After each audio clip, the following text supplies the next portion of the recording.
Akhirnya guys, ketahuan juga kenapa udang di Indonesia mengandung radiasi nuklir. Karena kita impor sampah logam radioaktif.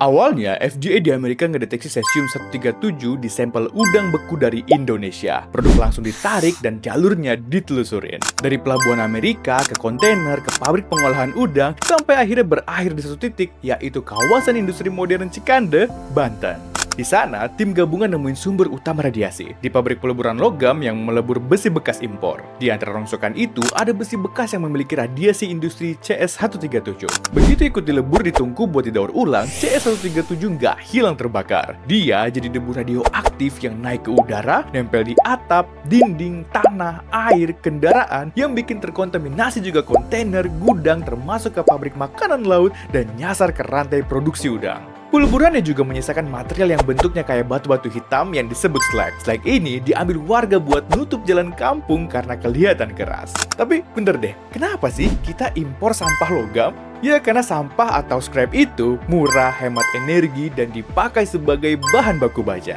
Tapi kalau pengawasan di pelabuhan nggak ketat, importer nggak cek asal barang, dan smelter nggak punya SOP deteksi sumber radioaktif, ya akibatnya bisa jadi gini. CS137 itu produk samping aktivitas nuklir, hampir nggak pernah muncul alami. Dia mancarin radiasi gamma dan punya waktu paruh sekitar 30 tahun.